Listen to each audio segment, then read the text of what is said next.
Welcome back to the Mighty Reggies podcast. Sitting here with three blokes who could have been anything but decided to have fun instead. Another big show today. We've got some chat about the sale of the Rosehill Racecourse coming up. Heaps of cricket news, both good and bad, across all formats, both men's and women's. Bit of code swapping chat going on between rugby and rugby league. The reverse swap this time. Big UFC card this weekend, as well as Devin Haney's incredible performance last weekend. It's Tommy Dale's last show before he fucks off with no notice given to us and leaves us all in the dark.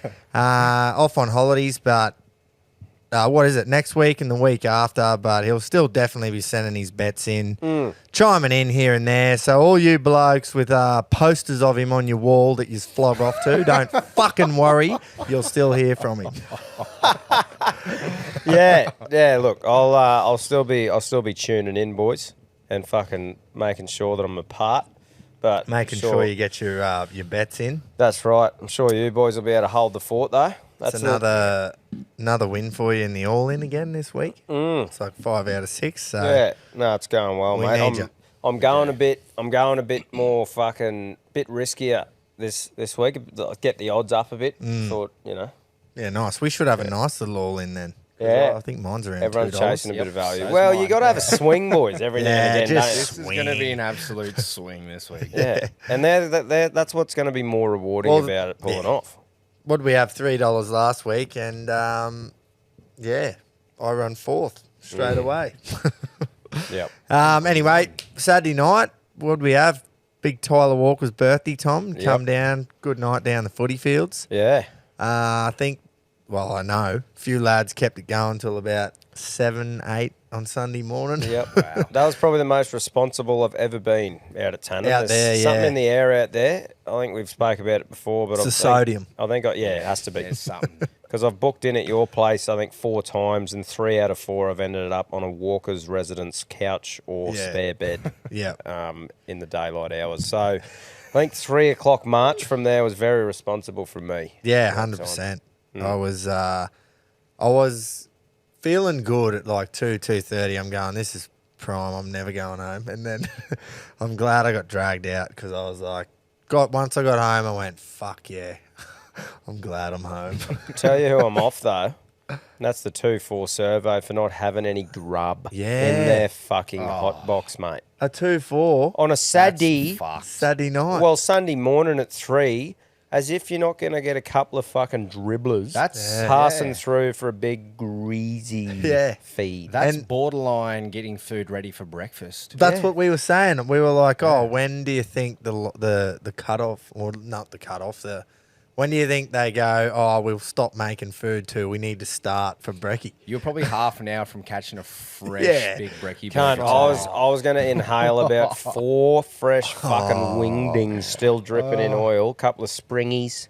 Yeah. Anyway. I was even going got shat on. I reckon I was even going to get a lasagna topper. Ooh. Went home and made these noodles that I had never seen before, and hot as fuck.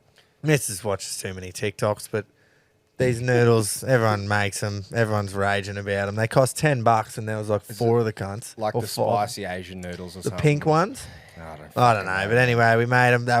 They were fucking hot. I'll give them that. They were hot. There's nothing like coming home from a piss up and you're just scavenging for food. Yeah. By the time we nearly went to bed, though, I was like, I'm not really even hungry now. It was more just that novelty of getting a big, dirty hot box. I would have been hungry if it was that, though. You wake up just 10 times worse because you haven't got a big greasy dog in you. Man, I don't think I could have woken up any worse.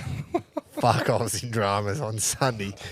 I think the classic thumping headache from because I don't ever touch a vape until I'm on the piss, and then I just pump it. It's got to be them. It's got to be them. It can't be the piss. I'm at the stage now where I just hear this big tall streak coming and just hold my arm out and he just swipes it. Dude, I've got to ask for mine back. I'm like, oi, Big G, is it all good if I have some of my digital, please? Yeah. He's like, I guess so. And gives it back to me. Yeah. It's just like, it's his show, so it's like his vape and stuff. And You can feel him coming. You can feel him But coming. no, it was good. Happy birthday to the Big T Walk, 30th. It's good to see him make it that far, actually. Some of the things he's got up to in his day. So, happy birthday. There was, I got a video of Nico at like, I think it was about 6:30, and you just knew straight away. Like I opened it up like 8 in the morning, and I'm like, oh, this can't be good. It's early.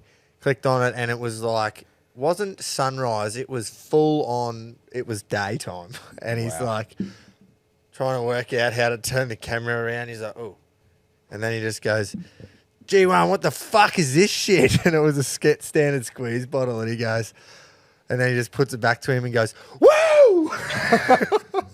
It was your fucking whiskey. Yeah. That they thought was schnapps. Yeah, right. So that was they've sorted them out. That was the howler head. Actually, that reminds me, my Esky would still be at bits. So. Yeah, I've got it. Oh, do you? Thanks, mate. It's all right. Looking after you. I got to do everything. Yeah. But Tyler put on that event page like a few times about make sure you don't bring glass because it was at the footy club and he was pedantic about, not bringing glass and kept sort of harping on about it. So I just posted a link in there to the standardsqueeze.com and then put, here you go, boys, Reggie 15. Perfect. Fucking right. Never miss a chance, mate. Well, fucking... Big G can sell. I got there and Tyler goes, how many of these things have you got at home? Because honestly, that's fucking what everyone needs. They're perfect. And I went, are they? Yeah. Let me just get a video of you saying that. Dead set for the price of a fucking palmy at the pub. Just save yourself the hassle. Yep, That's absolutely. right. That's not even the ad yet. We just love it. Yeah. We were sitting there, me, you and H, Tommy, and me and H were sitting out there at my place before we went to the party and we were watching the races, watching all that pizzazz steam home for the Punters Club. But I don't know if you watched the races Saturday? Yeah, I watched a few. So in Victoria, absolutely heaved rain. Like it was a heavy 9 and it was raining pretty well the whole day. It wasn't, the pre-rain didn't make it a heavy, it was rain on the day. Yeah. Look at this cunt. He can't even keep his laughing because he knows what I'm about to fucking say. So disgusting weather, wet, cold. Every jockey, obviously, after the races, they got their interview and they got the goggles on. Sometimes they wear a visor, especially if it's wet like that. So it's only really the mouth that's exposed. So while they were doing their interviews, they had like mud and grass and dirt like around their mouth. Yep. And Tom just goes, oh, hello. Looks like Elton's boyfriend after a big night on the curry.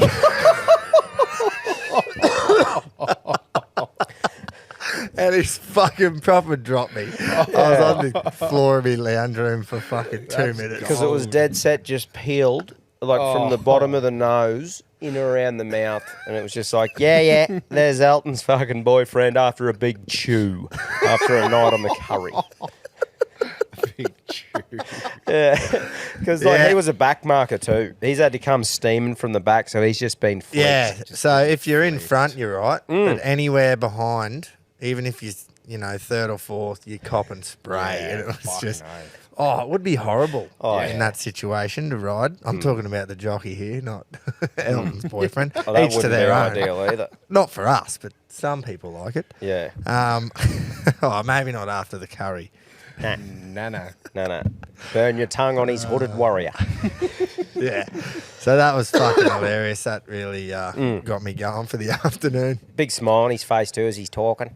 Yeah, like they would know. Every one of them had it. Yeah. It's like, can't you get the boys a fucking towel? Yeah. Just give them Taking a wet Before wipe. the interview, just Gives wipe themselves a them wipe. clean. Hey, the ROLC 18th man voting is going to commence tomorrow. Ooh. Just like we said last week, even though we said it'd be this week. So just fucking woo up everybody who says that. I'll have episode numbers up and I'll try to give like an approximate time of the episode for when we start to talk about each nominee. Yep. Everyone can vote. We'll give out the jersey next week. How's that sound? Otherwise, we just hand it out now to who we pick, but that's, not what we're about. So. Definitely involve the audience. Righto. But Righto. we can override the decision if we don't like it. Just so you know. Yeah, that has happened before. Righto, bit of straight into a bit of sport. Alyssa Healy, boys, is the new Aussie skipper in all 3 formats. Nice. Tests, ODIs, T20 cricket. Massive congrats to her. She absolutely deserves that. She will be, or she already is, I reckon, one of our all-time greats of women's cricket. Absolutely. She just dominates with the bat. Like, she could, if she wasn't the wicket keeper, she'd be the opening bat no matter what. Like, whether she, even though she's that elite with the gloves as well. So, I have zero doubt she'll make a great captain for Australia.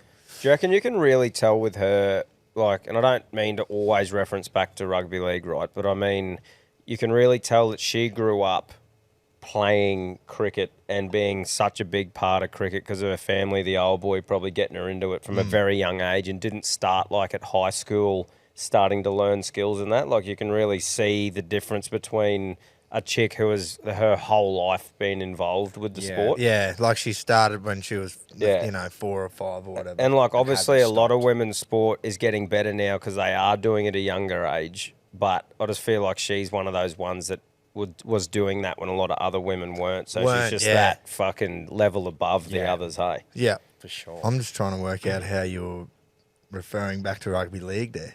Oh, like, because I find that a lot too in the footy. with women's footy, where there's a few players that just stand out apart from the others. It's getting better as a whole, but there's still those chicks that I reckon you can tell fucking played because they're old mans or just they were frothing at playing with all the young fellas growing up. The difference between natural talent and someone who's played for so long. Should have said that as well. But yeah, like, you can just tell those few women who are just that, like, on par with the men's skill level. Yeah. And as a whole, though, women's sport has grown, but I just reckon, she's super impressive with how she plays and her skill level. She wouldn't have stopped since she started playing cricket. Is she not dating Mitch Stark, married to Mitch Stark? Yeah, she is, Name about a fucking bowler in the nets. Oh, he's a good net bowler. Yeah. Good on her. Also, Meg Lanning retiring. She's been, since I've ever known women's cricket, she's been the captain of Australia. Well done to her. She deserves all the accolades she's gotten in the past, and she's one of our all-time greats as well. So fucking oath. Awesome stuff. I would have loved to have seen, like, how do you say this? I wonder if Alyssa Healy was born a man, how dominant she would have been in men's cricket, because she is, honestly, she's as good as Ian Healy was with the gloves, and I reckon he's our best gloveman that we've had, like, just standalone wicketkeeper. But obviously Gilly's easily the best wicketkeeper batsman we've had. She's like both of them in one. Like, just, it would have been unreal to see if she was a bloke, but just to see, like, what if she would have been so dominant. It would have been unreal. Especially for her to be able to make a career financially if she was a bloke. She will be. She is now. Yeah, 100%. But I mean, like, you're talking about that. Imagine if she was that good as a bloke in the format that she was in. With the money they earn. Yeah, 100%. Did anyone see the pitch in Geelong the other night? Yeah. At that atrocious, terrible stadium, GMHBA in Geelong. Stadium. Shit football team and the ground staff to prove it too. Wouldn't expect anything less, really. But did you see any of the fucking balls getting bowled? Yeah, I saw a little highlight reel on one of the socials, and the old batsman is just dangerous. See, the wicket keeper literally was like, fuck. The cock. The cock was keeping, Inglis was batting, and he was fuming. Yeah, because you're going, and like they said, if that ball's at the stumps, the old mate's copping that in the chin. Yeah. Like, it's super dangerous. Yeah. It's just lucky that they were tennis ball and sort of off the stumps a little bit, and there was no chance of it getting up underneath the grill of their helmets. But how the fuck's that happen? What, did they have an excuse? Did they interview the ground staff? Because why were they playing there in the first place and not in Melbourne? Well, it's not a cricket pitch. I thought it was correct. I thought, and this is just me harping, but I thought I saw it was a Scorchers bloody home game. Yeah. But that doesn't make any sense because it was Scorchers Renegades.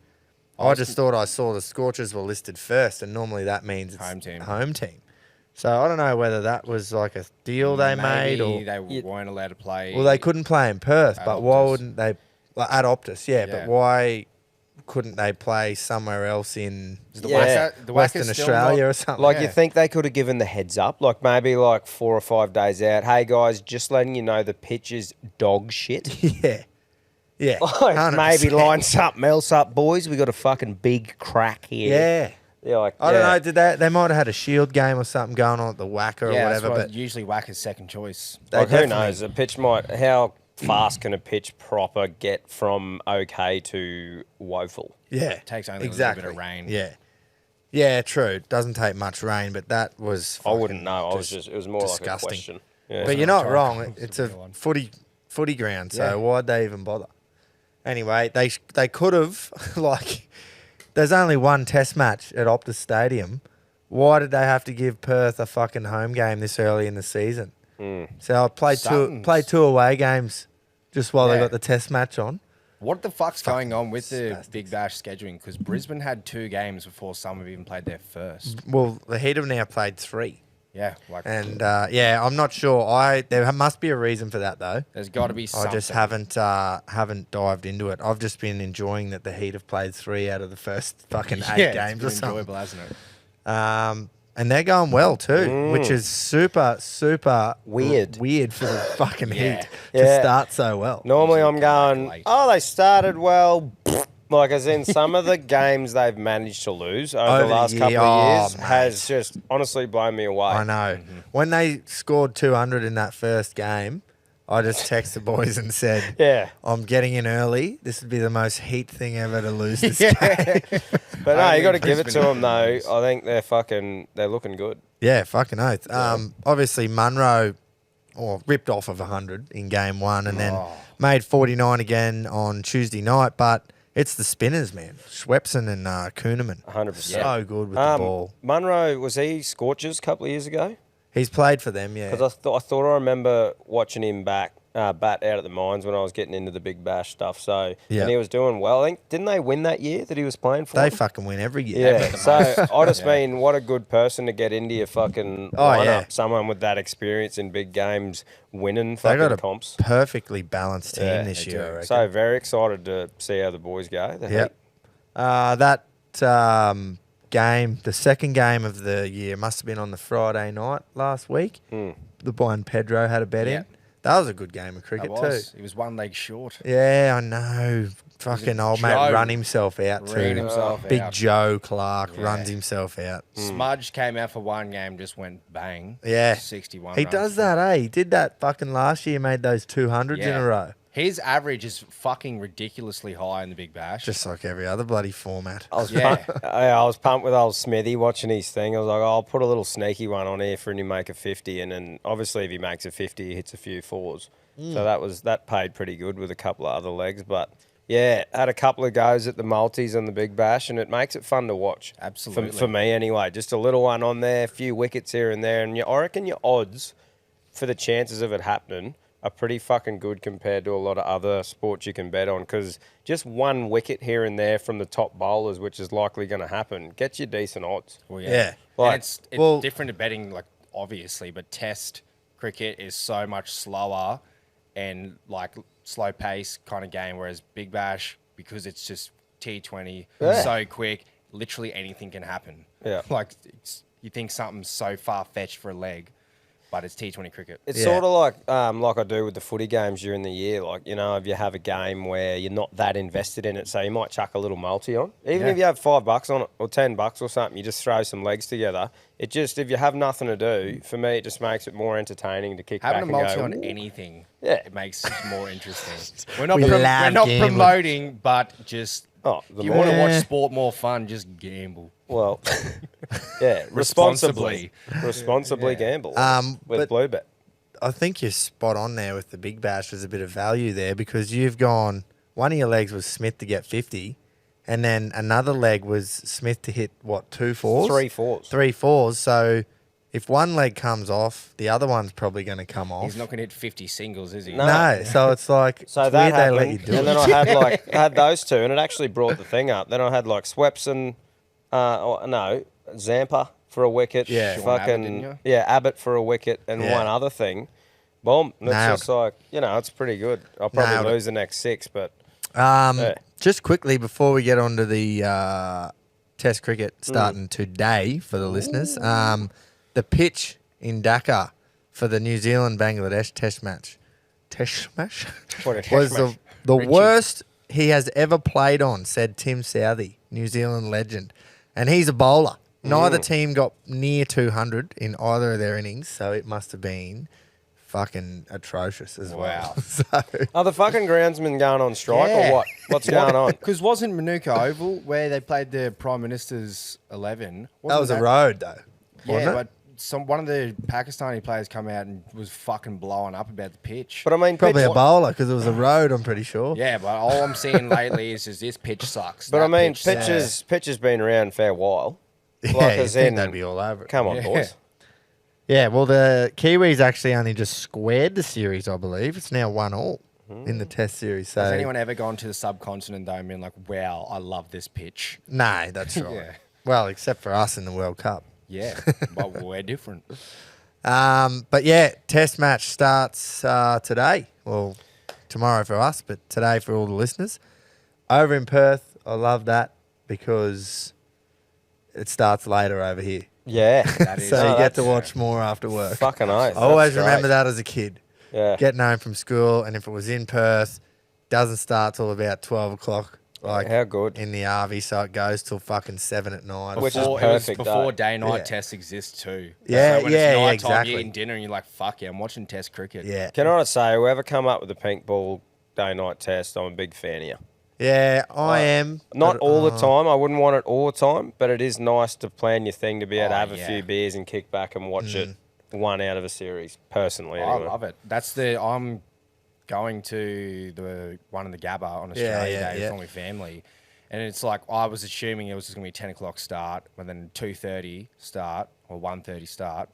So I'm going to be there at 9 o'clock drinking beers, watching Test cricket. I'm fucking all for it. 9 p.m. Yeah. Yeah. Yeah, I do like it, but I don't know. Bit of a traditionalist. You're a very traditional. Well, that's what I mean. Like, I wouldn't want it to always go like that, but I think one out of the series, it allows all the punters and everyone to actually get more involved. Like, it's hard for the everyday Joe to get 5 fucking days off in a row. To go and watch it. Viewership-wise, they would get so much more. Yeah. You can imagine whenever it was 80s, 70s when ODIs come in and how we're sitting here talking about, oh, this is fucking awesome with day-night cricket. Imagine being those blokes back then. A whole new format that goes through to the night. They would have been like, what the fuck? Would have loved it. What about like times have changed from back then and that? Imagine if someone like Bradman had a plank of wood that the cunts have today. Like, do you reckon that would have made a big difference and shit, or it's just totally different? It's too hard because you go, it would have for him. His hand-eye was that good, but he didn't face fucking Mitchell Starc or Glenn McGrath or anything like that. Have you seen footage of him bowling? It's not real fun. When we did the MCG tour, because the MCC members do like voluntary tours, there's this photo of the Don with Sachin. And Sachin asked him, like, oh, so Donald, if you were to bat in this day and age, what would your average be? And I think it was like, he said Sachin's was like 60 or 70 odd or something. At the time, maybe. It would have been at the time. And he's gone and asked, he just said the exact number. And Sachin's gone, well, that's my average, what do you mean? And he just like grinned at him and just walked off. Just being chick. But I don't know, that does make a good question. What would... Because he averaged, 99 point... Yeah, he needed to fucking hit one boundary in his last innings to average 100. He would have been good, but I don't know. You look at the shots and stuff they used to play. Changes a lot, eh? Super, way different. But it's an interesting topic. That's in every sport, but Oh, for sure. You just go, even boxing and shit, like when they try and say who would have won out of this age, it changes a fair bit. Have the teams been finalised? Nah, they do that at the toss. Oh, okay. Yeah. But I reckon you're pretty safe on 10 of ours, and they're probably going to play Marshy, aren't they? rumour is Marsh will be in. Yeah. Who fucking knows?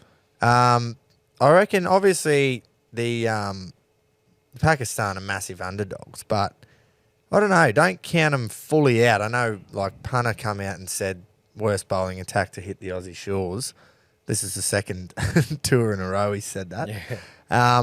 But, like, I don't know. That Shan Masood, their captain, made 200, not out, in the PM's 11 game.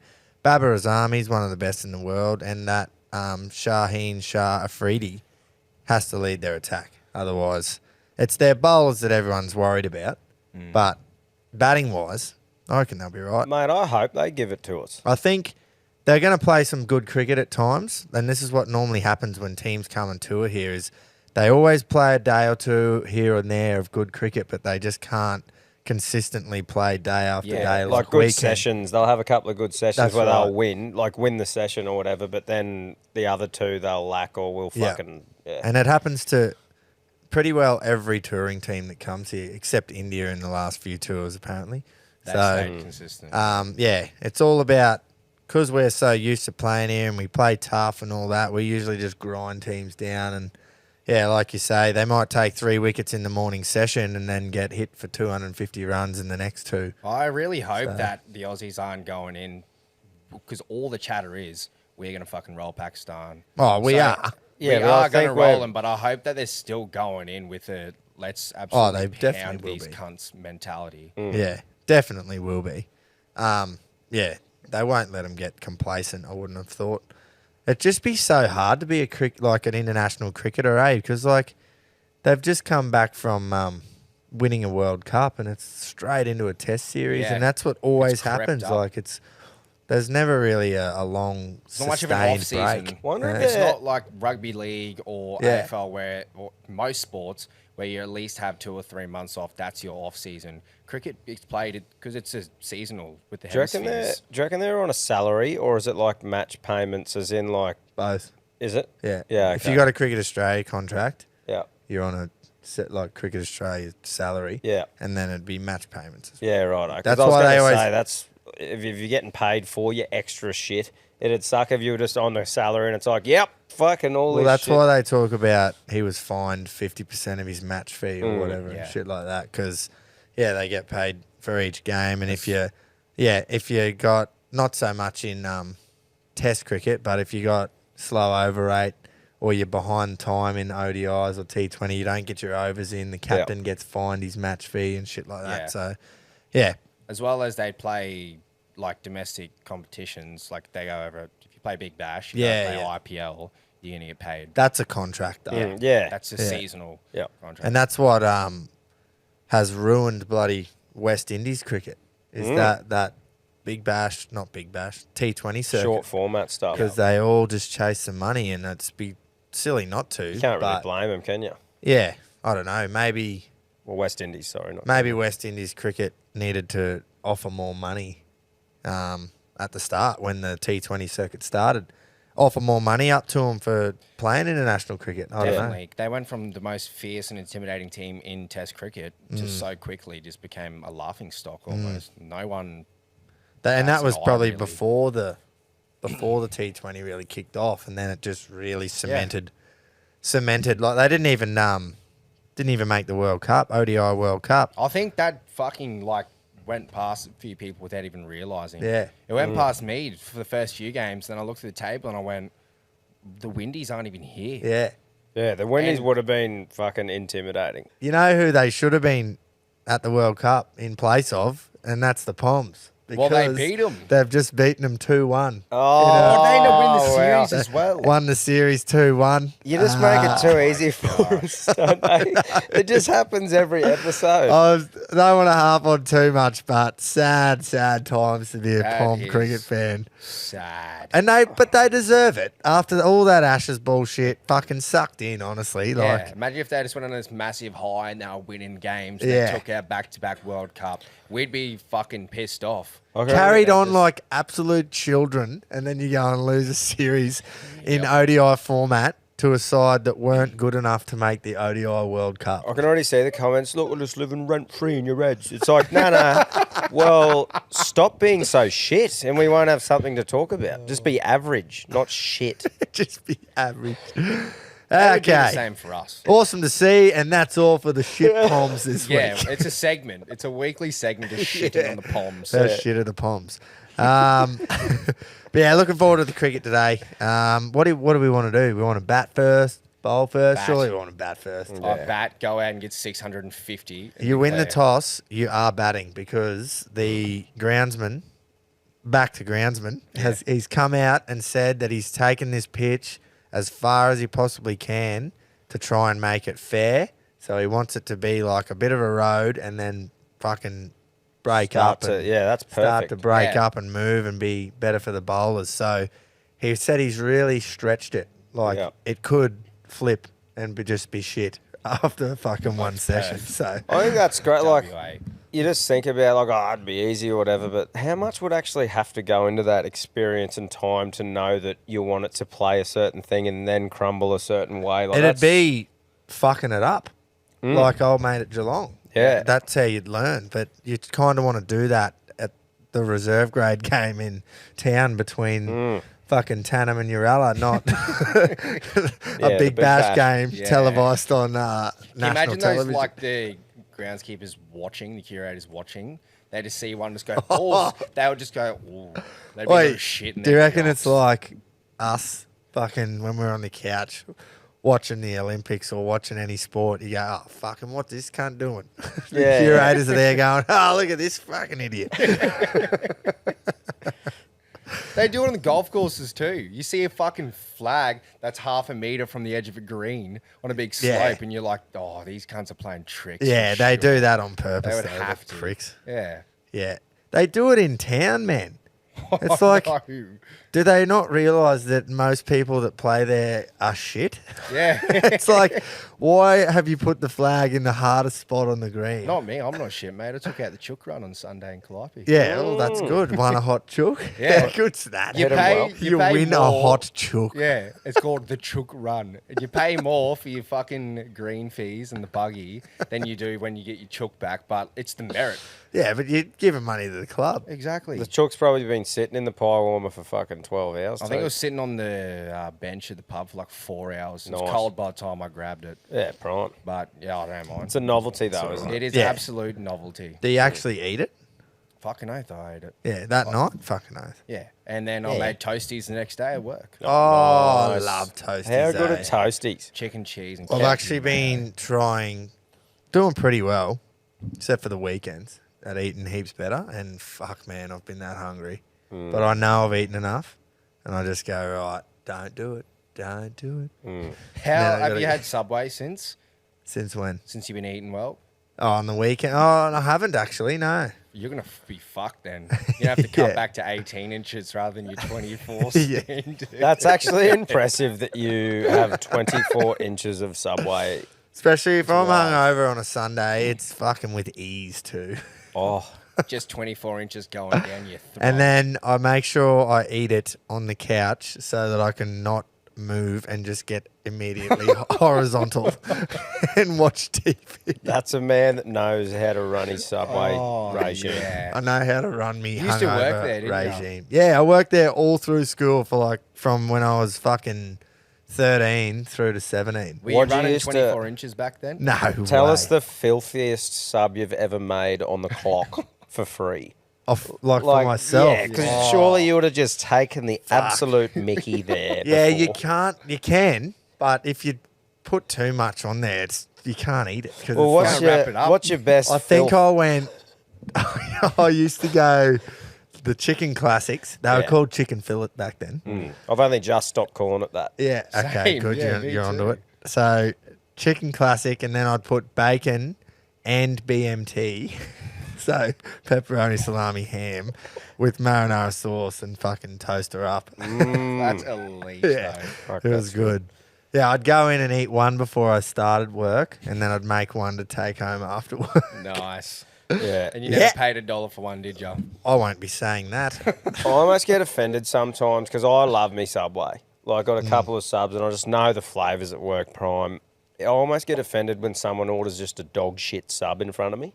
Yeah, you've done that to me before. Not about mine. Obviously, I know me flavours too. But you've come in all like hot and flustered about this sub that old mate's ordered, and I'm like, Mate, Tom, who gives a fuck? He ordered a white sub with ham, cheese, carrot, lettuce, and mayo. And barbecue sauce fresh. And I went, what the fuck are you doing? That defeats the purpose of Subway. Go down to the fucking shop and buy it. Bruh, mix your flavours up a bit. Get a bit of shit in there. Ham, cheese, and fucking hot. salad with barbecue sauce. Fuck off, mate. Yeah. But Anyway, that's Subway. yeah. Sponsor us. Not an ad, but So an ad. the UFC is on this weekend. Biff. Oh, boys, Bit of stinking. Yeah, there's been a few of the free cards, a bit of stuff going on, which has kept me intrigued. But this is one of those ones that I'm very excited for, and they're obviously putting a fair bit of effort in, getting the big names in to making an exciting bang for the end of the year. End of the year, yeah. Fucking How oath. good is a card like this? So, like at the start of silly season. As Oh, well? man. Like, you got Just to really Cody kick it off. Garbrandt. Obviously, he's a bit past his prime, but he's still exciting to watch. Someone name you recognise. someone who was really big when I started watching, Yeah. getting into the UFC. So it's always exciting Back watching when you him were a fight. casual. Yeah, that's right, mate. Yeah, that's it.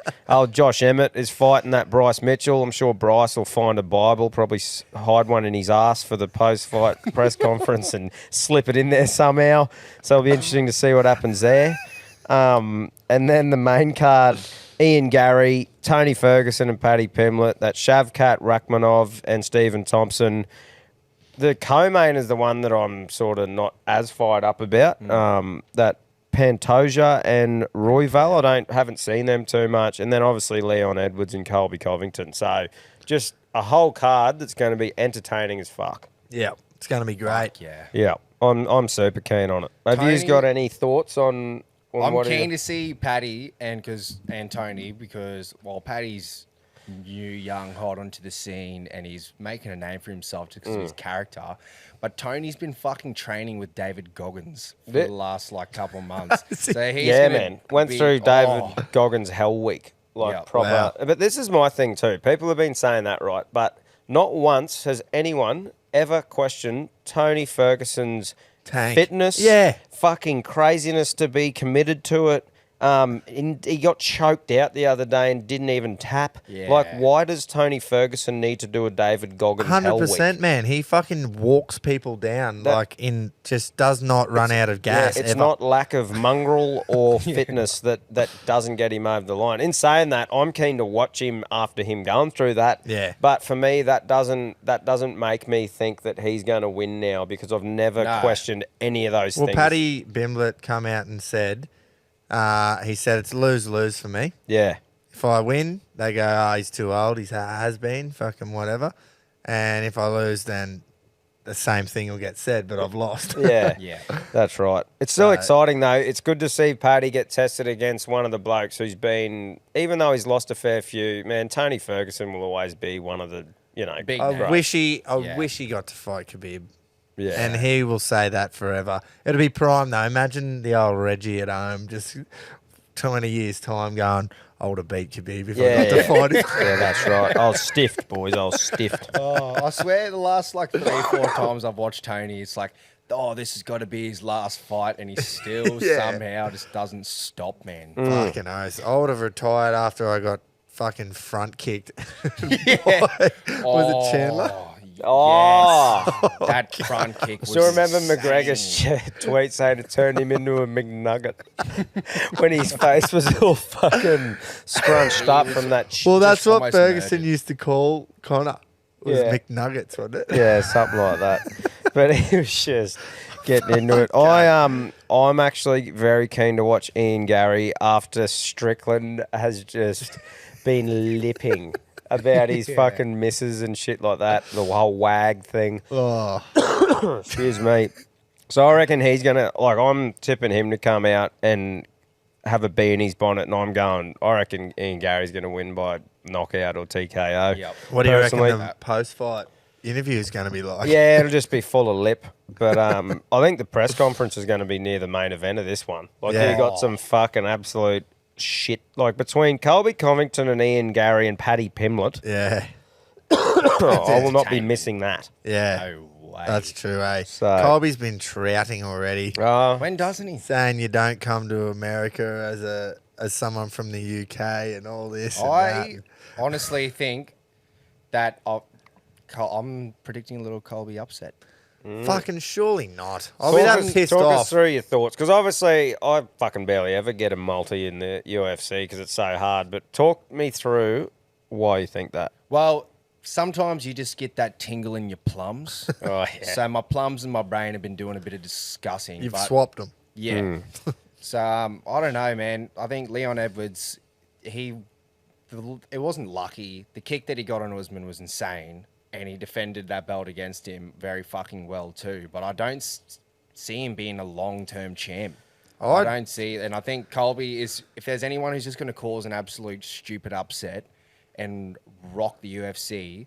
We saw it with Strickland as well. Just that's right. Absolute It could definitely redneck will happen. just come in. Yeah. And I don't know. I just can't more see a fucking wild vibey Yeah, thing and who than knows, an mate? I reckon, actual and it'll skill. probably come off. But my sort of thoughts looking at it is, I'm like, Colby's been inactive for a pretty long It time. has been a while. He lost to Usman twice. Now, I know that doesn't matter because they're two different people, but it wasn't because of the striking game. Like, Usman sort of defended Colby's wrestling pretty well, and Leon handled Usman in that field as well.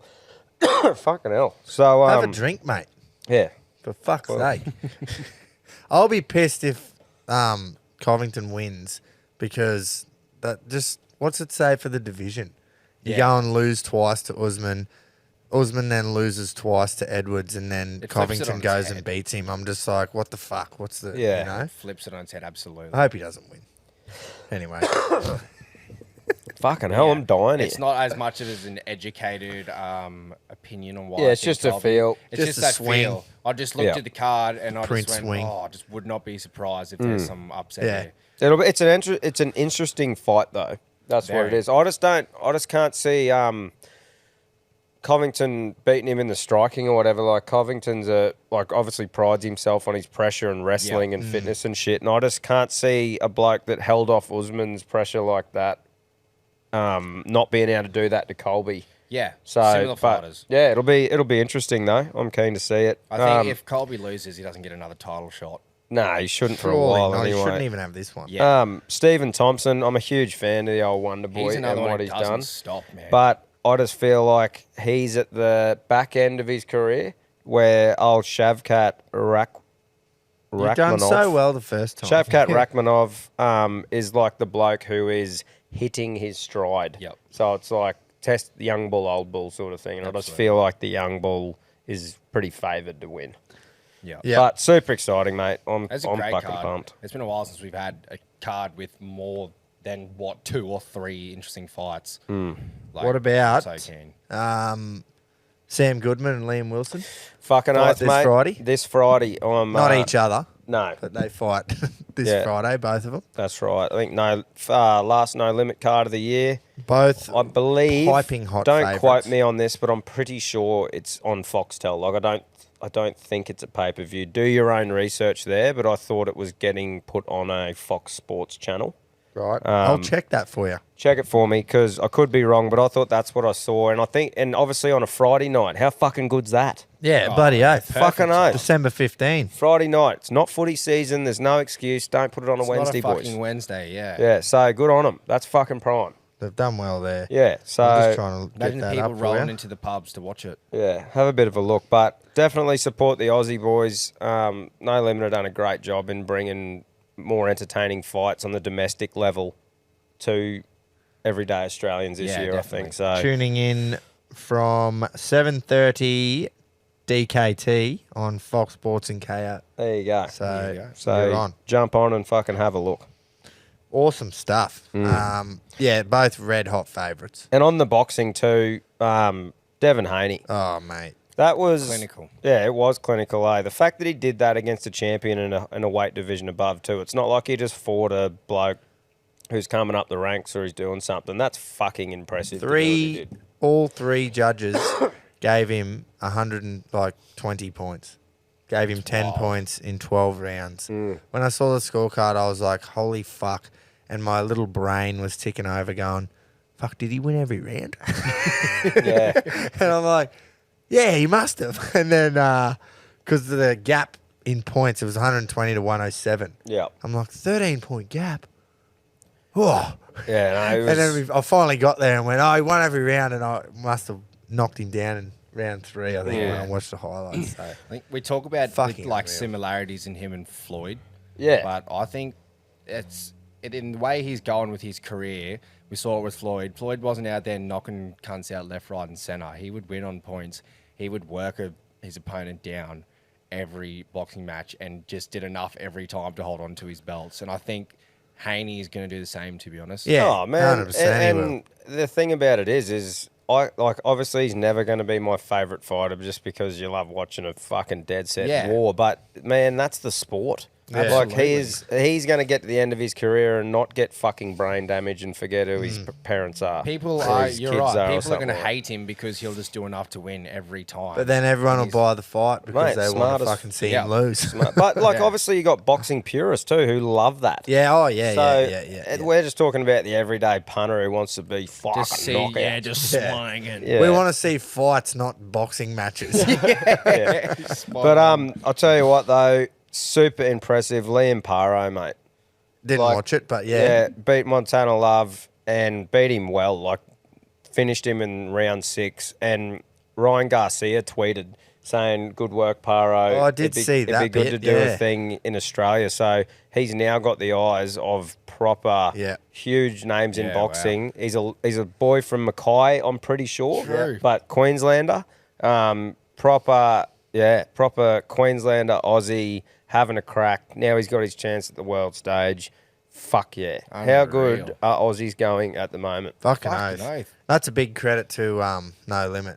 Just for putting it on the map sort of thing. I know he, didn't have anything to do with him. They'd be the one-off, like in history, like Jeff Horn would come out of nowhere. Yeah. Pacquiao. Yeah, I think he's with Eddie Hearn, but I know what you're saying. I know, Boxing but in general. boxing in Australia, no one really gave a fuck about Exactly it. right. And then you've started getting all these cards going and people started to watch it, so you know who these guys are now. Yeah, And you'll mate, tune into their fights. to be honest with you, I don't know if it's just the Australians or what's going on, but all the No Limit cards that I've watched this year, there have been absolute wars. Like, shit I like watching. People swinging, man. It's like, fighting, it's not boxing. There's not many, there wasn't many Haney-esque fights that I watched, put it that way. Yeah. So, yeah, a big fan of it. It's going great guns. Huge Aussie fan. boxing is getting put on the map. Yeah. I've got a statement for you. You Ooh. tell me if you agree or not. Okay. The 2024 Dally M winner is Luke Brooks. What? Yeah. This blew me away. I fucking spoke to Grove. So you don't agree, or? No. So, old Clarkey, right? Clarkey's rugby league column. He always has some good fucking posts and news outlets and always up to speed. I follow him on the socials. Yeah, I me think he too. does a great job. He put a thing up saying, like Groper said, News Corp journalist Dean Ritchie believes Luke Brooks will win the Dally M medal in 2024. Brooks is about to rise to a new elite level and drive Manly deep into the finals, he added. Is he even going to fucking start for Manly? Mate, the only thing deep is the finger in that bloke's ass because are you kidding?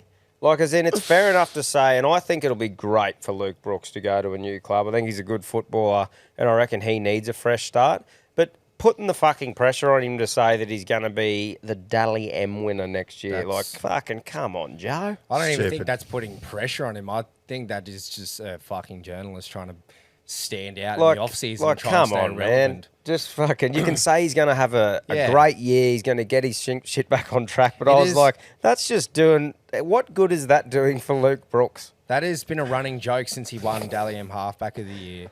That he's going to be the new Dally M medalist. He's going to take it out again this year. He's not going to... Schuster's always injured, so he'll probably get a run.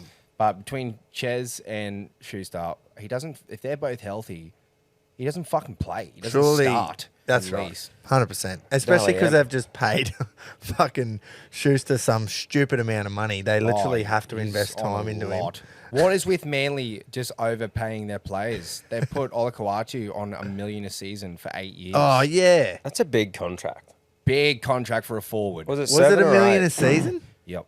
I think it was around about that. Around Holy fuck. It might have been a little bit less, but I thought it close was to that just million. like under, but it was over 8 years. I knew the 8 years bit. That It was a big contract. massive.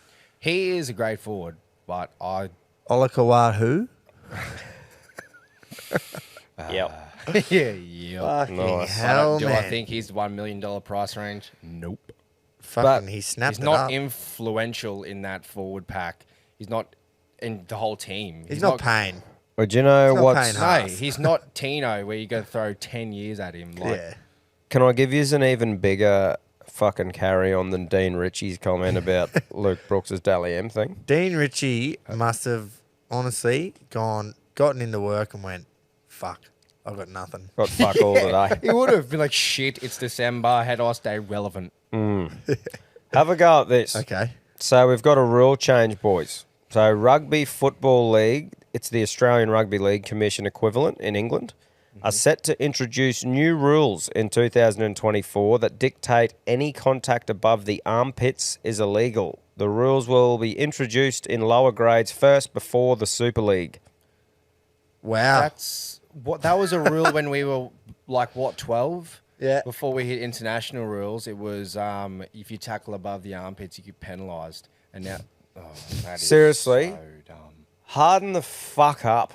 That shits me so much, It's man. already Like, enough of a grey area when someone's head hits a bit of their shoulder Oh, and they get sent dude. for 10. Now you're going to make it even worse. If you tackle their neck, you're gone.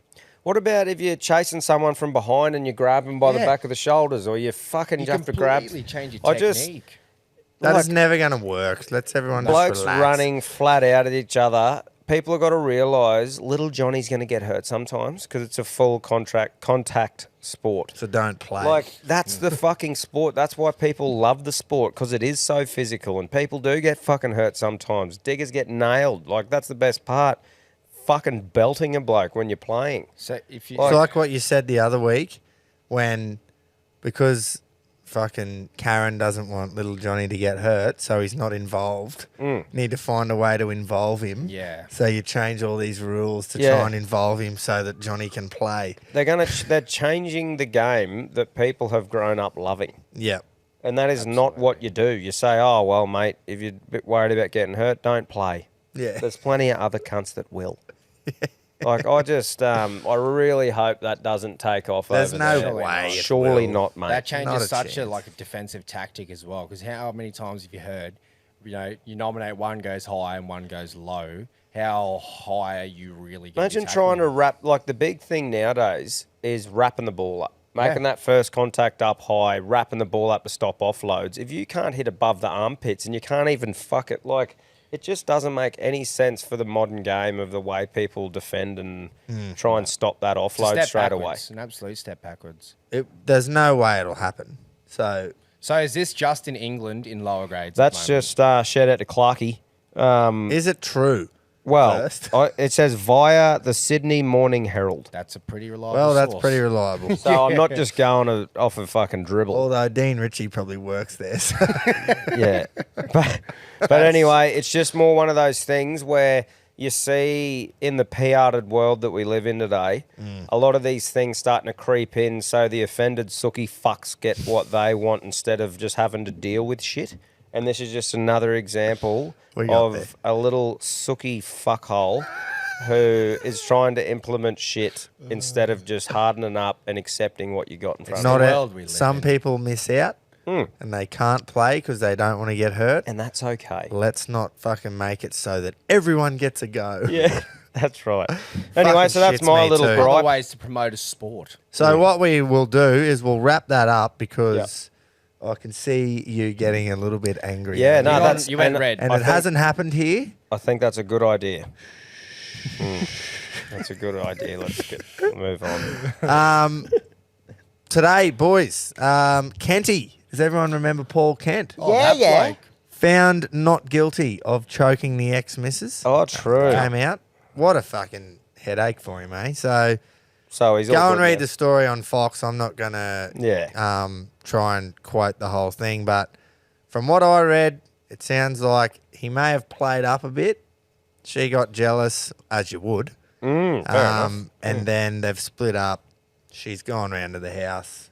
He's asked her to leave. It ended up in a bit of a dispute, and her word against his, found not guilty on all allegations.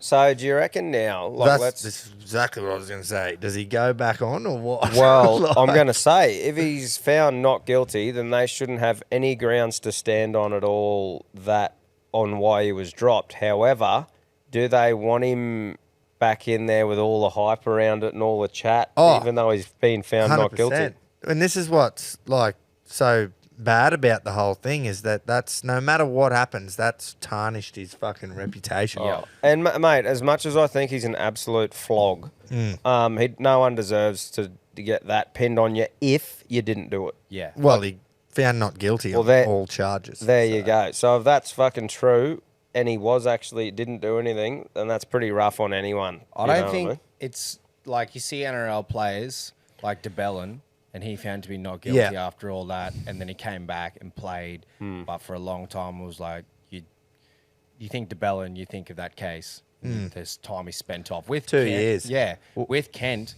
and you're working as a journalist for Fox Sports. It's a bit more like of a reputation and like their image. They don't want to have the so-called woman choker. Yeah, I know, but panel. This was a thing as well. When I was reading the story on Fox, it was very like they were all quotations from what got said in the courtroom and all that. Yeah, but it was written like non-biased on his side sort of thing because it's their boy, it's their bloke that they weren't going to go employed. They're not going to go and shit on him and say somehow he's been found not guilty and stuff like that. So that'll be an awkward chat if he does get a start back on the show.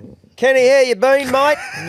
Oh, fucking red hot. Yeah. Yeah. I don't know if I'd want to go back on and get in the public eye just because you know people are going to be smart asses. Yeah, but how do you get coin? You know what I mean? Like he's still got to fucking work. He can take fucking Dean Ritchie's job. Yeah. But when did the NRL decide if there's any investigation like that, you don't play or you don't The stand down rule? Yeah. I think that was don't quote me, but I think it was the last couple of years, wasn't it? Yeah. So in the US, there's another thing going down with an Aussie. Josh Giddey. Giddy. And I genuinely fucked that up. Yeah, of course. Yeah. Their rule's completely different. The opposite. Yeah. If there's a allegation made against you and it's in the police's hands, the NBA do not do anything about it until something's been done by the police. Yep. He's been playing this whole time. Which way is better? Like, I don't know. They've stood DeBellin down for 2 fucking years over allegations and he was found not guilty. So 2 years of his career's gone. Is there like a level of severity to it? Because Josh Giddey's he was 19 and she was 17 or something. The consent was all there and everything. Yeah, it was and the family got involved and just said to the cops, no, we're not investigating this. Yeah, we don't want to press charges. But they still are. Is that what's happening? No, I think it's all died off. Yeah, right.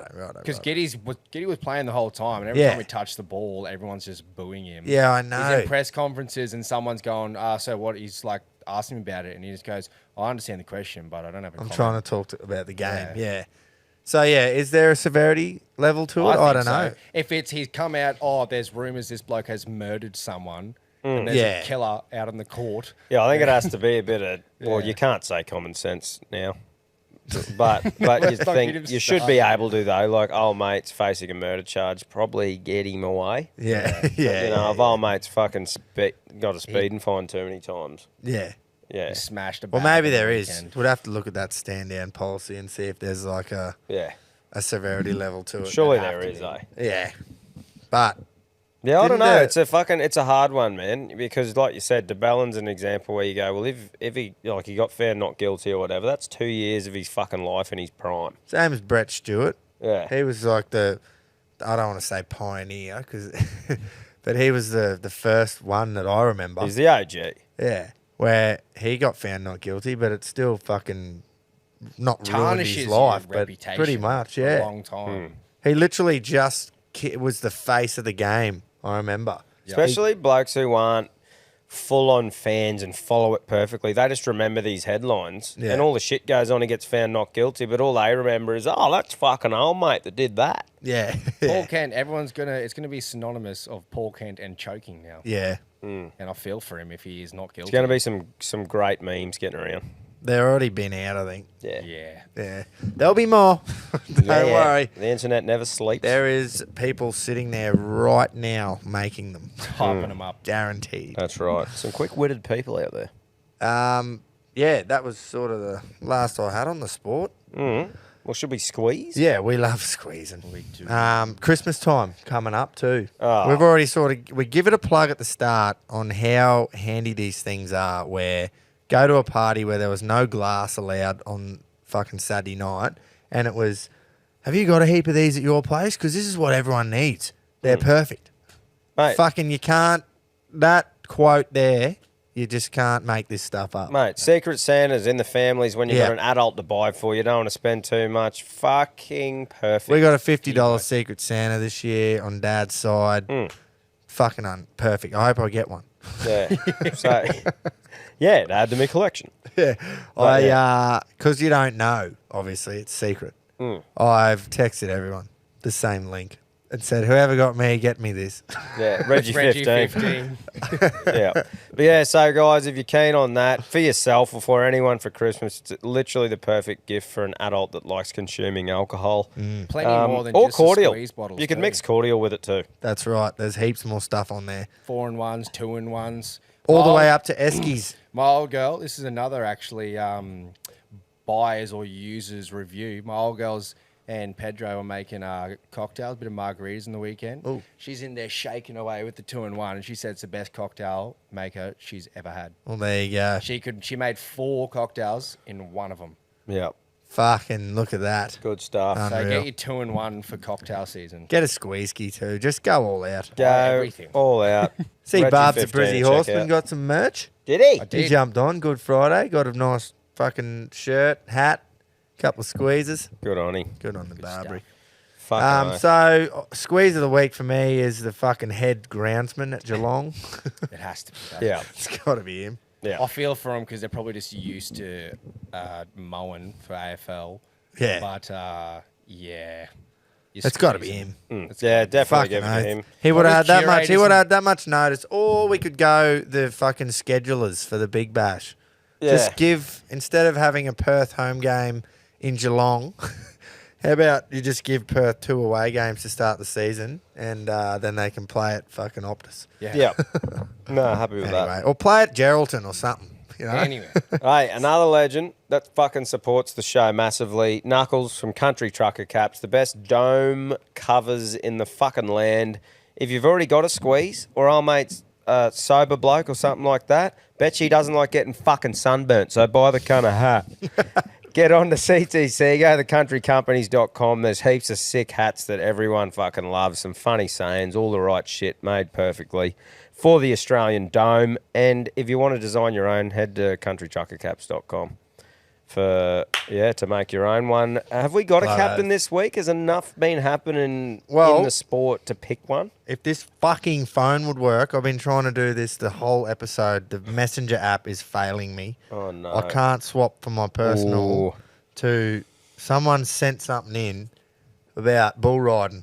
Oh, And bit of bull riding. I don't want to jump the gun, though, because I think it's still going on. It's like some... Do you remember who sent it through? Just show me it and I'll be able to tell you. Here you go, mate. I think if we don't come up with something, I think Liam Paro on a world stage, knocking love out and getting into the chat with like Ryan Garcia and stuff, that'd have to be mine. And Aussie biffing as and a whole, man. Aussie doing good things and not going through really the no limit thing and still getting to that level, I think is pretty fucking impressive That as is. well. That's Definitely. true. So, That's although true. I think he fought, did he fight Brock Jarvis on a no limit card last time? Mate, I... Do not Yeah, quote me on that, not but too for sure. some reason that might have been on one. But to see him fight on a world To stage be an like Aussie that. under Eddie Hearn is pretty fucking big. He manages some of the biggest So boxers. there's a contender if we don't come up with anything else. I that I'd did be happy find with. him, but like I said, it's still going on. There's national rodeo finals Yeah. going on in the state. There's 10 rounds over 10 days. Kai Hamilton, he's gone into the finals in second. Is has ridden 4 from 4. 4 bulls so far. That's fucking impressive. I don't know if that means he hasn't fallen off. Yeah, it like says- he's ridden him for 8. He's ridden 4 from 4 so far. Yeah, so he's got a... So he might be a sniff for next week's skipper. But I reckon we'll check Liam back in Parra next week. this week, boys. Yeah, bloody oath. Let's go him, eh? Let's go him. Fucking oath. We had we actually were going to give a shout out this week to a place that was going to host like a rodeo. It didn't end up going ahead. They've called it off, but I'm going to say the name of the place anyway because it was called Bendermere. I was like, he sent through all these voice messages, you know, explaining what it is and all that, and I just wrote back, the fact the joint is called Bendermere means we might even get a clip out of it. Enemy. Fucking oath. So he reckons the town joke is that they grow the bananas in Coffs Harbour and they bend them here. Yeah, nice. That's the go. How good's that? So anyway, there's fucking exciting news. Hopefully that goes ahead and we can give it a good plug when it does. For sure. But boys, massive news in the racing industry last week. I'm pretty sure this news dropped fucking as we finished recording. Yeah, these will come on, don't worry. It was straight after, yeah. It was pretty much straight after. Came as a shock to quite a lot of people, including myself. 1885 Rose Hill was built, and it opened that year. Built it for 30 grand. That's what it cost. I think it was £17,000 they built it for. And the Australian Turf Club, the ATC, is looking at potentially anywhere from $5 to $8 billion for the sale. Holy fuck. Yep. We're talking billions, man. Like, that is a lot of money. So they're going to use these facilities. The government's going to buy it. The taxpayer's going to buy it. So we'll be fucking chipping in, don't worry. That's Use the facilities to house 25,000 people. They're going to put a school there, metro rail. Basically, a whole community will be built there and owned by the government. Huge news. It's massive. Going to be a slow process from now until I reckon the end of the decade, moving stables and trainers out of Rose Hill into new areas. I think all Racing New South Wales trainers and staff are over the moon because this is future proofs, if you know what I mean. Like, it absolutely makes a certainty of the future of Racing New South Wales for the next fucking 100 years because of how much money it is involved. Yep. And, you know, it's always a battle between Victoria and New South Wales for who has the premier racing industry. Yep. And this might push New South Wales in front in come, 20 years' time. They might be miles in front because they've got so much fucking capital to invest back into the industry now. Absolutely. Well, my initial thought was, shit, it's just going to be Randwick. Well, they when can't do that, though. They're going to have to build a second... No, or they'll just have it at Warwick Farm and they'll have it at other places because you can't race week after week after that's week. what I mean. Randwick. I was like, what's the new... Well, where do they go from here? Who do they choose? I'm just I just have this weird feeling in me that's going, are these fucking cunts that I always whinge about just starting their little thing with knocking racetracks over and building things in there and starting to try and phase out the industry or what? The ATC are selling it and all the money goes to the Australian Turf Club. Yeah, right. Like, it's theirs. They own it and they're going to sell it to the taxpayer and fucking make $5 to $8 billion. Yeah, right. Because, I just haven't read enough into it, but I'm just like, I just didn't want to be going, fuck, yeah, sweet, when I'm going, oh, I don't know. I haven't seen enough. Yeah. You know? And obviously there'll be way more to come. Yeah. It'll be a very long process. Yeah, it's not just going to be righto, get the dozers in, Rose Hill's going. Well, sometimes I did. I don't know if yous do, but when people say $1 billion, you don't really think, how much that actually is. And someone put it in an analogy for me and they said, how many seconds do you reckon how much time do you reckon 1 million seconds is? It's about 11 days, right? Yeah, how much time, knowing that, how much time do you reckon 1 billion seconds is? It'd be fucking thousands. 31 years. Holy fuck. Wow. That is $1 billion. Like, when you talk billionaires, that is how much difference there is between $1 million and $1 billion. Holy It's fuck. one of those, like, you just get lost in thought when you really think about it. You just say, how- $1 billion, like, you know, and when you actually think how much more money it is, and they're going to sell it for $5, like, that's, Do you think it's honestly. worth that much? well, I don't know, like, it must be. Are they just getting, like, is ATC just getting a fucking amazing deal here? Because if I was, like, from a blind eye, I only known much about racing the last, like, year or two, I'd go, probably like $250 million sale. Well, mate, But it's for the land. I think it's like they have to completely fucking start from the bottom with that, and that's why they're paying so much, is because for the land, Rosehill where wouldn't- it is. Yeah, Rosehill wouldn't go, no, all right, 250 million, we'll take that. Mate. They'd definitely be overpaying for the sake of Yeah. being But able dude, they to would redevelop. have proper had a full plan of every breakdown of every square inch of that Yeah. fucking place, Yeah. and broke down what they're going to get for each little subdivided thing, each thing that runs through, and they would have The figured government it all out. won't fucking lose money Nah. in the end. It's not like it was a quick thing at the end of a meeting. Oh, by the way, I want to buy Rosehill. Yeah, throw $5 billion at them. You know, they would have proper. Well, we're fucking paying anyway. Yeah, that's Yeah. right. So, yeah, massive news. But when you think, so the Victorian Race Club, they were in the whole 45 million over the last 3 years. Yep. Learnt Really? that today.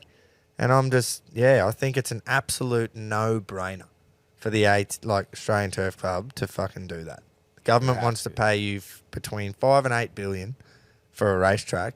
Take that to secure the industry for the next century. Well, when you think about it, like Tom, you were saying, is this like a bunch of snowflakes who are trying to, fuck the racing industry, knock down the track? Because there's heaps of people always talking about knocking down Eagle Farm and trying to do the exact same thing they've done with Rosehill.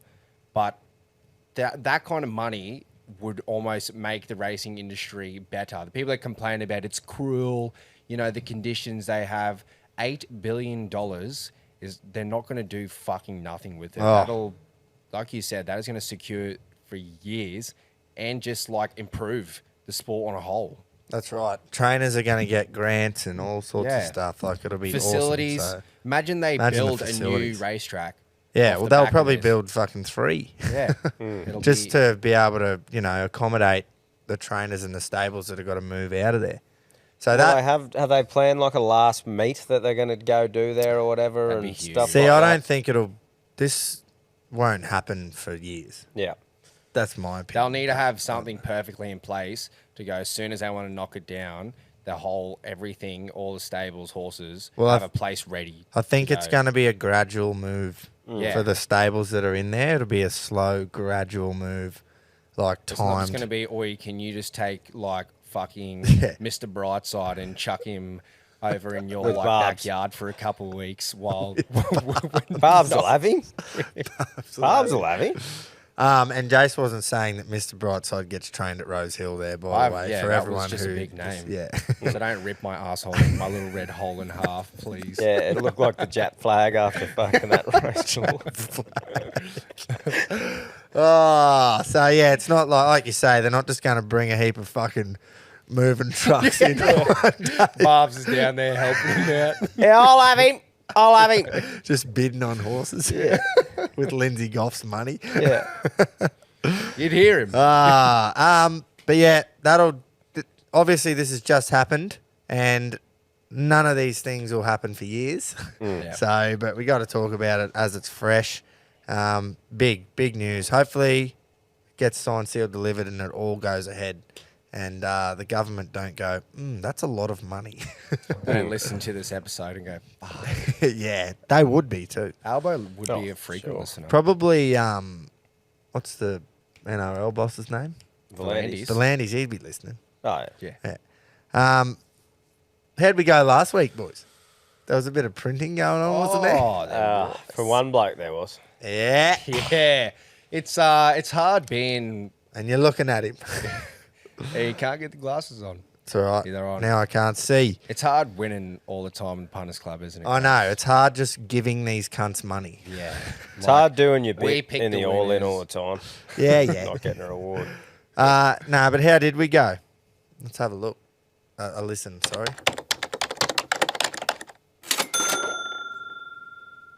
Punters Club, my bet. I'm swinging. Yeah. I'm swinging on a horse in race 6 at Eagle Farm. Number 6, All That Pizzazz at $7. Randwick race 5, number 2, Blue Stratum to win. And then I'm having Young Verta in the Ballarat Cup. Race 8 at Ballarat, win. They're just shitting on me. Beautiful. I'm heading to the boxing. Devon Haney is fighting.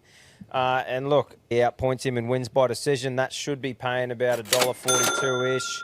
My all-in bet is Liverpool head-to-head win against Crystal Palace, and it's paying $1.60. Friday, the Sydney Sixers versus Renegades. So he's got Smudge to score 30 runs, Sixers just to win, Joe Clark to get 30 runs, and Zamps to get 2+ wickets. Wow. $26.50. I was going to say, that'd be huge. Yeah. Woo! Nice. Yeah, Pedro just a bee's dick off that. Grapes, that was a nice print, mate. Jace had to say Pedro's last week because he was fucking dying. Yep. So close. Run himself out. He was fuming at Joe as well. I'll have to have a talk to Gilly. I don't know if we need to fucking put 2 of my fuck-ups in there.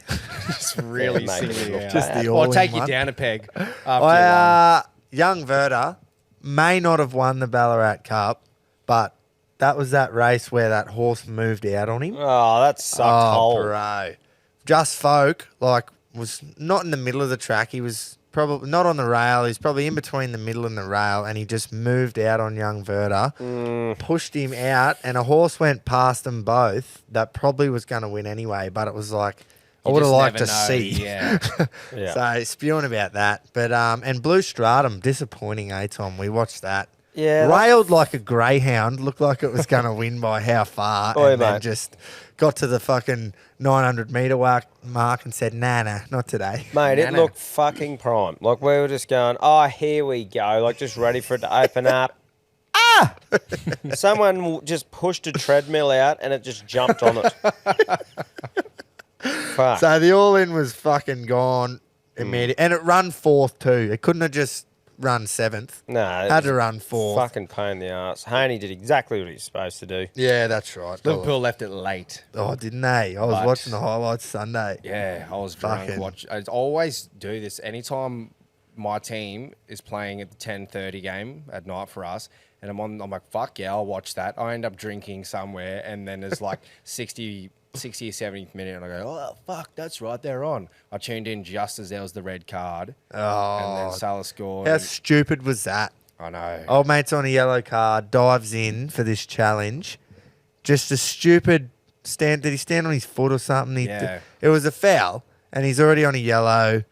Bang, another yellow card. 2 minutes later, Liverpool score. It's 1-1, and then while they're up lose 1-0. Yeah, while they're up 1-0. That was like they were doing very well, and it just went so down dumb, man.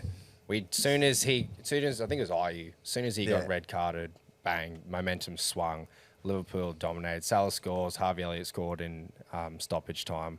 Thunder cunt of a shot as well. Great goal. Yeah. Just quickly on the other side of Merseyside. First time that I can remember in a long time, Everton had 3 wins in a week in the Premier League. Yeah, that's so there was a midweek game. So they won away 1-0 against Nottingham Forest Saturday before. Then they had a midweek game on the Thursday. They beat Newcastle 3-0. And then they beat fucking Chelsea 2-0 on Sunday. So they didn't let a goal in and won 3 games in a row. And I just went, this never, ever, ever happens. What's going on? Sean Dyche, Smokey for Manager of the Month. And 3 games, 6 goals. We're 5 points out of the relegation zone, even though they took 10 off us. So if you didn't cheat, you'd be 10th right now. Yeah. Oh, should we have another crack at the Bluebird All-In? Yeah. I'll go. Now, boys. Let's swing. I've watched this horse trial the other day. Do yourself a favour. Go to Racing New South Wales. Type in Amazing Eagle in the search bar. That's the horse's name. Go to its trial that it had on the 5th of the 12th and watch it win by 8 lengths without even fucking trying. Hasn't had an official race start yet, though. Bit worried about that. So potentially trialling against fucking equestrian. That's horses. right, but it's the favourite for the Magic Millions 2-year-old race in January. This is its first start. It's a $400,000 colt by none other than Capitalist is its sire. That's got some ties over here with Tommy's horse. Yeah, obviously I can only go off that trial. I can't talk it up enough. Timmy Clark's on board. Gerald Ryan training. Timmy will go to the front on him, and I just think, well, I hope you go to the front on him. The way he trialled, he'll go to the front on him and not look back. You're getting $2. We're going to win. Oh, on the snot. Beautiful. Righto. I'm keeping this short and sharp. Ian Gary to win by KO or TKO. I reckon he'll come out with a point to prove and slip him, and that should be paying around the $2.60 mark. Oh, wow. We're going to get some good odds this week because I am doing 2 legs. So we're starting off Liverpool head-to-head and Mohamed Salah anytime goal scorer, and that'll be about the $2 mark as well. So Liverpool are taking on Manchester United at Anfield, which is a fixture a lot of United fans dread every time they check their calendar. Recent record against Liverpool is abysmal. An aggregate score of 21-4 in favour of Liverpool, and the Red Devils also haven't won at Anfield in 7 years. So my point is it's a massive hoodoo for United. And there's one player all behind this. It's Mohamed Salah. The Egyptian king has scored 9 goals in the last 5 games in the Premier League against Man United. So, yeah, I think Liverpool are going to pound them into the core of the earth. So we're adding that head-to-head, and then a little bit more value is going to add Salah in for a score.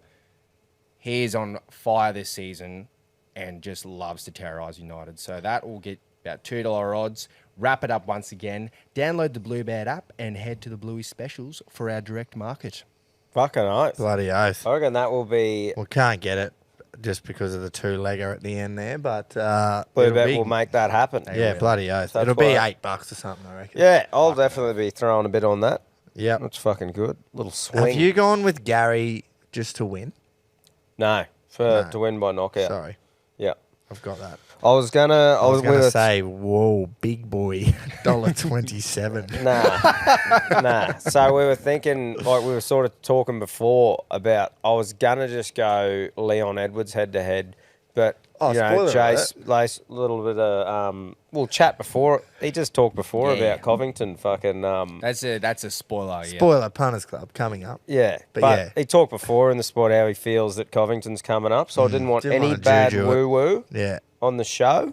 Yeah. So I thought I'll go And with we the actually other. discussed best bets this time. Usually we just jump on the couch and then we go, Figure it out. Yeah, one thing we never ever discussed though is the old boys. No. And I am very excited for Keto's segment because there's a race meet at Bowen today, as in fucking tomorrow for us, but today for you listeners. It's one that's sort of been sprung on them a little bit. They weren't expecting it, but the racetrack is looking in fucking fantastic order, as it always is. I got a few videos off Stevie Daly yesterday and the old boy. I can't wait. I reckon there's going to be some listener exclusives in here because Keto is very, very, very keen on pretty much one in every race tomorrow. Lovely. So keep the ears peeled here. I think we're going to post these fucking straight after we finish recording. Yeah. And get on Bluebet and have a look at race 6. Have a look at the name of race 6 at Bowen for Thursday's meet. in for a treat. Get your notepad ready. Reginald's.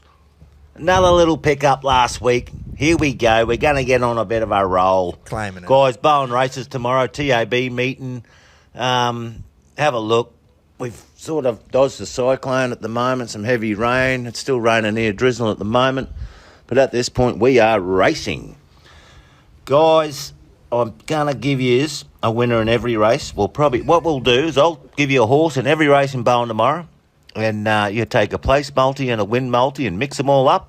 Here we go. Race 1, number 3, Tycoon Baby. Race 2, number 2, I'll Tell You Go. Race 3, number 3, Ruby Sparkles. Race 4, number 1, Northern Pride. Race 5, number 2, Wren's Day. Race 6, number 1, Make It Flashy. And race 7, number 9, Lady of Fortune. Love it. This is a listeners only. The win multi for those 7 races is 1,500 to 1.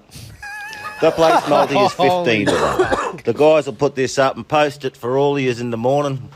You'll hear this in the morning and then go and have a look for the post. Anyway, Keto's Collector's Old Boys Blue Bet this weekend is going to Caulfield Race 6, number 1, Blazing Rebel. Third up, 3 from 3. At the track, 1 from 1. Distance, 2 starts, first and a second. Guys, I really like this horse over the 2,000 metres. Wirramoo pin, claiming 2 kilos. Evens this horse's chances right out with the race with that weight. Currently $12 the win, $3.80 the place. This is an each-way special to me. I'm quietly confident. Guys, I'll see you all here at Bowen. Get on that big multi I'll give you, and we'll have some fun. See you on TV.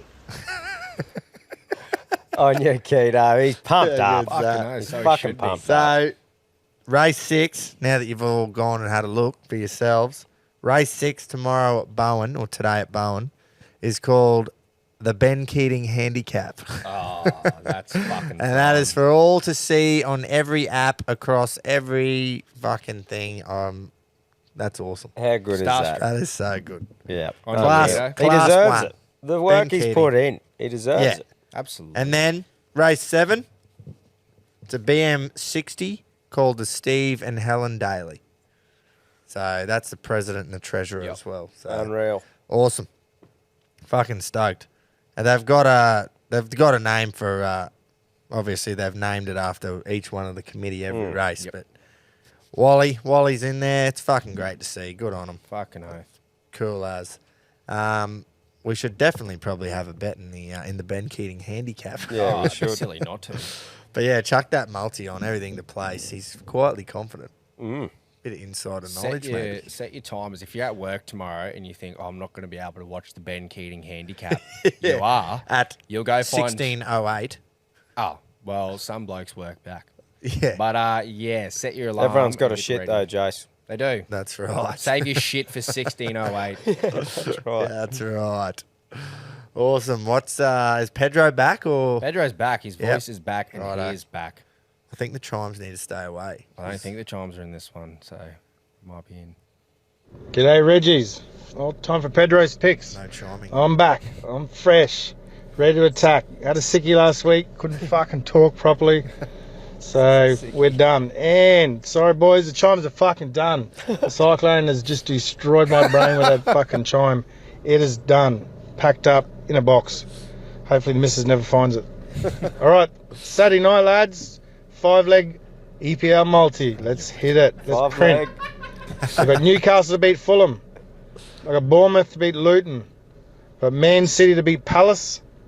I've got Chelsea to beat Sheffield United. Ooh. So they're all home games. Very fucking doable. And the 5th leg, I'm going to jump on Everton to beat Burnley. Oh, That's an away game. And I probably regretted fucking tipping against Everton the other week. So I'm jumping on them. They're on fire. With the Champions League through the week, the Europa League through the week, the rested players, all the clubs have. So everyone's fresh. Anyone that's going to win should fucking win. Thanks to Bluebet, that's paying about $8. So let's print, boys. Attack. Cheers. you beauty. Fuck yeah. On you up. I love it. I don't know. Like father, like son with the old EPL. He's put the fucking poor old boys under the pump. It's not a bad bet. Yeah. Besides the whole away thing, it was like $2.10 or something. It's against Burnley. Yeah. Who are It's trash. Dicey's return as well. Yeah. It's Turf Moor is our home stadium, isn't Got it? fucking heartbreak written all over it. That'd be such an Everton thing to do. Is I to know. win the last 3 like you have, and then lose 1-0 to a bit of Brexit ball. Actually, no, company's coach. Yeah, but we play a bit of that. You do. That is your style. I love it. Hoof it up. Right about Rocket. Oh, yeah, tell you what, he was stiff last week. Boys, hunters, Queenslanders, Rockets, Roughies, raring to go. We're off to Randwick Race 2 on Saturday, 1,600 metres, Horse 2, Vegas Outlaw. This thing's on a roll. Whatever is in its oats is probably going to wear off after the next race, so jump on it. paying about $6 a win, $2 a place. Get on it, stay hard. Beautiful. Lovely. That thing he backed last week, Tim Clark, absolute butcher job. He's normally so good with the Waterhouse and Bott horses at being able to control the speed. Yeah, he just let it go. And he just fucking hell, man. We saw how far in front it was, and we just went, "You have got to be shitting me." It ran near last. Yeah. Fucking, and It's a shit he feeling. rides for that stable all the time. So I don't know what's happened there. Horse got too keen. Oh, Nah, can't win them all. we never blame the jockeys, but it was fucking Timmy Clark's fault. Yeah. Yeah. You want Punters pubs or Club? Punters Club. All right, we'll go Go the Punters punters. Club. We normally finish with He'd want to have a fucking bark or a growl or a yip today too, that cunt. and a winner. Yeah. Yeah, winner. Yip and a winner, I reckon. Punters Righto, Club. Punters Club. My chance to go back to back, just personally, and with Big G's wins. So we're going to follow a similar formula that you did, Gropes. I'm going 80 to win on this first bet on a pony. Eagle Farm Race 7, the Grand Prix Stakes. We're on number 3, Shy Guy. He's drawn a great barrier here at the third. He's used to running at the mile, but has recently ran at the 2000 at Doomben and ran a solid second. The gelding will have Mark 2+3 on his back, and I think he is prepped perfectly and ready to win this race. He's paying about $3.70, so that'll be a nice print to start. Where are we? What race? Eagle Farm Race 7. Copy that. Yeah, 5 on the back of Shy Guy. Yep, that's it. And then with my last, you don't like it. No, I was laughing at Tom. I thought that was a bit of a doubtful. No, saying 2+3, 5's on Shy Guy. Yeah, yeah. Righto, with my last 20, I'm going for a bit of a Hail Mary here, we go. as has been tipped A previously. swing, some would Yeah, say. it's a swing, whatever you want to call it. So it's multi. We're going Ian Gary to win at $1.25, Paddy Pimblett to win at $1.31, Pantoja to win at $1.54, and my last leg, which is a swing and a half, and I hope he's swinging because it's Colby Covington TKO KO at about $8 to give us a $20 multi. KO as well. Yep, I'm not going points. If Covington wins, he's going to go out there and just... That is a swing. That's a swing. I've seen I'm it. like, Swing I'm for a not giving swing. you any sort of shit at all from just what we've seen happen Yep. in the Yeah, UFC. yeah. Oh, That 100%. is what I couldn't go past. I was like, if I got that tingle in my plums, I Yeah. may as well chuck Yeah, a bit of yeah, the Punters yeah. Club on it. Because if I pull that off, then I'm going to be trusting my plums a lot The plums more. will get bigger. Mate, you have to They trust will the plums. expand. Trust the Trust the So, plums. yep, What are we getting for that? $20 odds. Nice. So that'll Nice. that'll fucking almost print more than the big print. That'll print way more. Yeah. Ah, good shit, Jace. I'll be fucking eagerly watching that. Bloody oath. So, What a weekend, boys. Friday night, no limit card. Saturday, fucking racing. Sunday, big UFC card. And guess what else is on every day? Big bash. Ricks. The test. The test as well. Big Bash actually isn't on. And it's not on, which is No. good. Yeah, it's Isn't it? They're giving So it a rest. yeah, oh, well, while that's the good. up till Tuesday. while the test is on. I think they'd be doing that for a couple of reasons. It's in Perth, Yeah. so at 7 p.m. fucking Eastern time, it's still going to be on. over Yeah, the there, ratings so would be just dog shit. You can't. for 'em. Well, you can't because it's Fox Cricket. Yeah. and they host. They show everything, so you can't. I'd have it rather on. get into me test work anyway. Oh, 100%. no, I'm How keen. good? We have cricket every single day until like sometime during January. Yeah, my missus Yeah. is pumped. Yeah, same. She walks in, she's like, oh. another Who's game." winning? I was I was trying to explain to Wendy the other day, nothing, no rules, it's too hard. I just wanted her to be able to tell me the score when I ask what the score is. If I'm in the shower or whatever, I'm like, oh, what's the score? And I was like, right, how would you say this? And the Heat were like 1 for 130 or something. She's like, 1, 1, 3, 1. And I went, no. No. So what you got to say is 1 for 131. And she was like, what the fuck? And I'm like, can you just say? The dash is a 4. Yeah.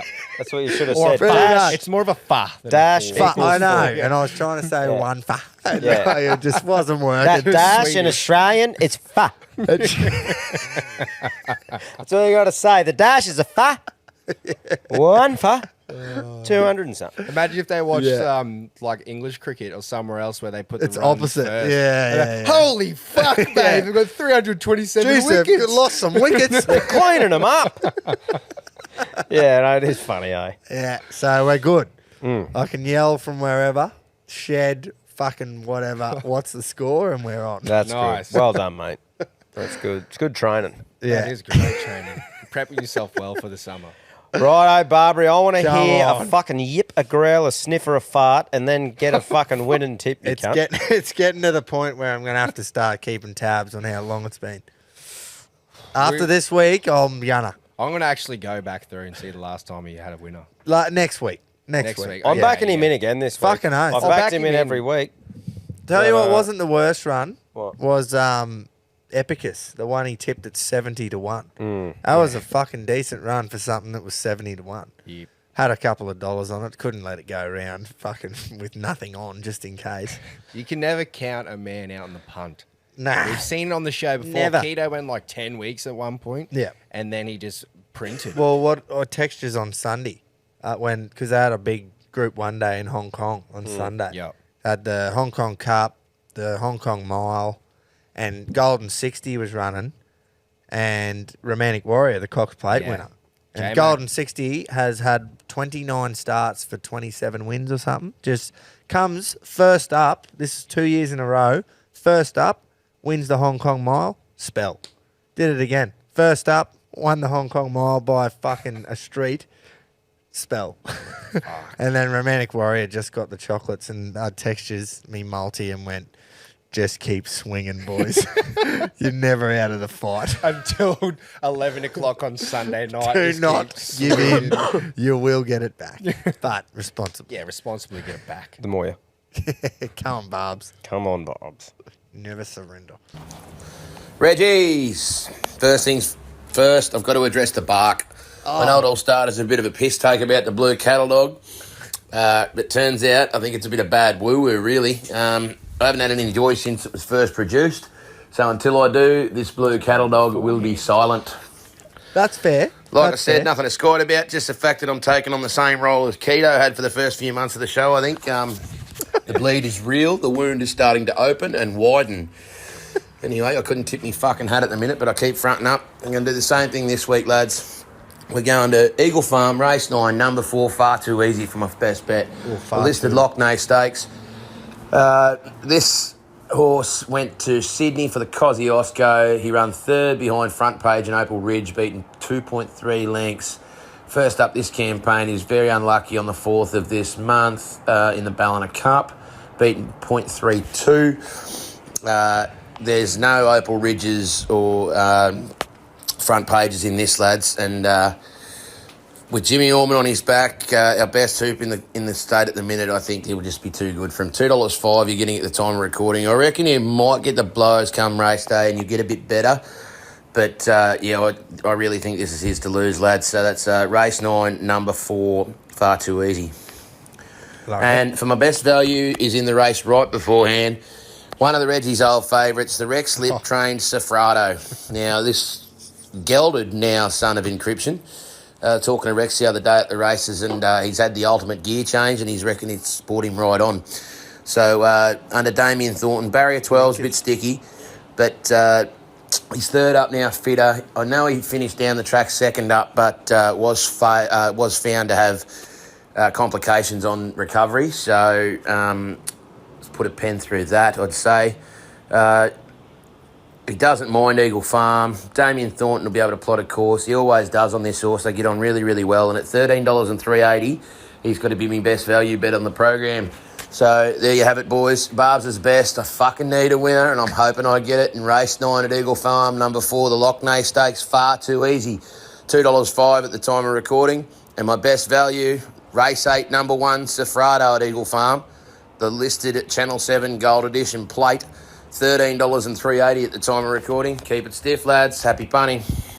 Barbs, love Nice. Was the first week of not winning the bark? I thought the bark was just midway through the drought. it. Is I that thought what it you've was- taken out of that? Yeah. I agree. Well, I though, just look at the first. punting post. I was just thinking, Yeah. fucking, I swear the bark came just. Yeah, mid- but he doesn't want to bark unless he's fucking had a winner. I get it. Well, should whimper. He should be yelping.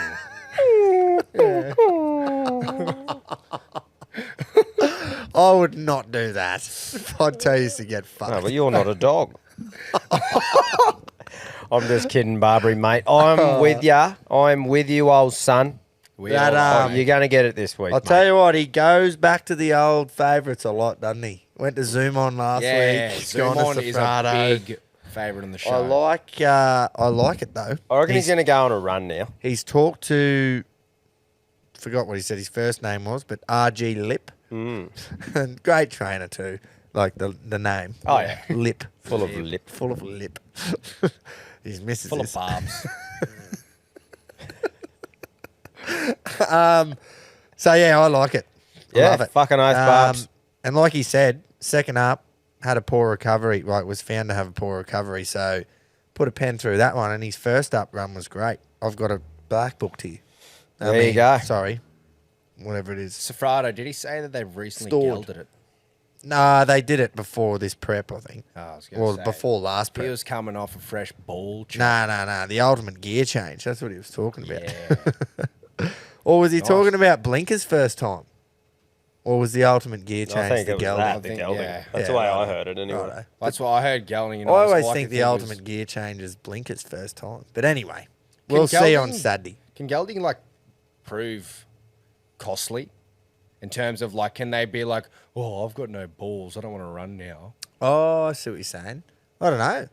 Barb's might be Has it able to ever answer that. backfired? Yeah, Barb's, answer Yeah. this for me. Has You wouldn't it think ever, it'd be so popular. 9 times out of Yeah. 10, I'd say it'd fucking usually sharpen them up. Yeah, but has there been cases of a horse has got his nuts chopped and he's just lost Cracked the motivation? shit. Go, fuck this! I've got no balls. I just want to root and I can't. Yeah, I don't know. That's a good point. But the amount, the sheer amount of times that they do it, Yeah, and it sharpens them I up. think it's more of a now I can't root, I may as well run. Yeah, yeah, that's possibly. true.